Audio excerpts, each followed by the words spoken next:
ଜୟ ଜଗନ୍ନାଥ। ମୁଁ ରମେଶ ଚନ୍ଦ୍ର ନାୟକ ଜ୍ୟୋତିର୍ବିଦ୍ୟ ଆପଣଙ୍କୁ କୁମ୍ଭ ରାଶିର ରାଶିଫଳ 14 ଏପ୍ରିଲ 2025 ଠାରୁ 15 ମେ 2025 ପର୍ଯ୍ୟନ୍ତ ଜଣାଉଛି। କୁମ୍ଭ ରାଶିର ଅଧିପତି ହେଲେ ଶନି, ଘାତବାର ହେଲା ଗୁରୁବାର, ଆରିଦ୍ରା ନକ୍ଷତ୍ର, ଚତୁର୍ଥୀ ତିଥି, ଏକାଦଶ ଚନ୍ଦ୍ର। ବର୍ତ୍ତମାନ କୁମ୍ଭ ରାଶିରେ ଦ୍ୱିତୀୟ ଗୃହରେ ଧନଲାଭ ଫଳ। ଧନଲାଭ ଘରେ ଶୁକ୍ର ରହୁଛନ୍ତି, ଶନି ରହୁଛନ୍ତି, ରାହୁ ରହୁଛନ୍ତି, ବୁଧ। এই ଚାରିଟି ଗ୍ରହ ଆପଣଙ୍କର ଅବସ୍ଥାନ କରୁଛନ୍ତି। ଶୁକ୍ର ଦ୍ୱିତୀୟରେ ଥିଲେ ଧନ ଲାଭ କରେ ଏବଂ ବହୁ ଧନ ଲାଭ କରିକି ଯେତିକି ଧନ ଲାଭ କରିବ ସେତିକି ମଧ୍ୟ ଶୁଭ କାର୍ଯ୍ୟ କରିବ। ଶନି ରହୁଛନ୍ତି ଆପଣଙ୍କର ଦ୍ୱିତୀୟ ଘରେ, ହେଲେ ଅର୍ଥନାଶ କରିବ। ଅର୍ଥନାଶ, ବିଭିନ୍ନ ପ୍ରକାର କଷ୍ଟ ଓ ମନସ୍ତାପ ଶତ୍ରୁ ଭୟ କରିବ। ରାହୁ ରହୁଛନ୍ତି ପ୍ରତ୍ୟେକ କ୍ଷେତ୍ରରେ ବ୍ୟାଘାତ ଘଟିବ ଏବଂ ମତିଭ୍ରମ କରିବ।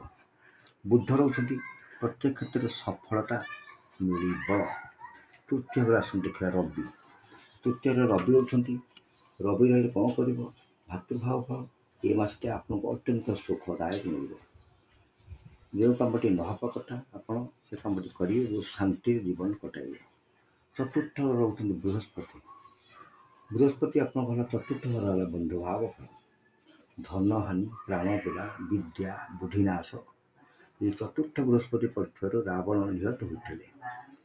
ଷଷ୍ଠ ବୃହସ୍ପତି ଆସନ୍ତୁ, ଷଷ୍ଠ ଘରକୁ ଯିବା। ଷଷ୍ଠ ହେଲା ଦେବୀ ଭାବ ଫଳ ମଙ୍ଗଳ।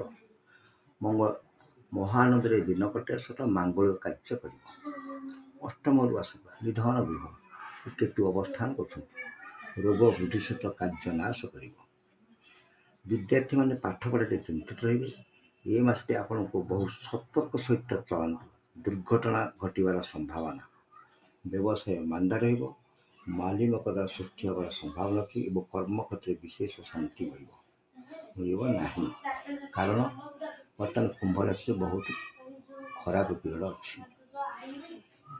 এই କୁମ୍ଭ ରାଶି ବିଷୟଟା ଆପଣଙ୍କୁ କିପରି ଲାଗିଲା କମେଣ୍ଟ ବକ୍ସରେ ଆପଣ ଜଣାଇବେ। ଯେଉଁ ଗ୍ରହ ଅଶୁଭ ଥିବ ତାହାର ପ୍ରତିକାର ନିମନ୍ତେ ଆପଣଙ୍କୁ ମୁଁ ସମ୍ପୂର୍ଣ୍ଣ ଭାବରେ ସହଯୋଗ କରିବି।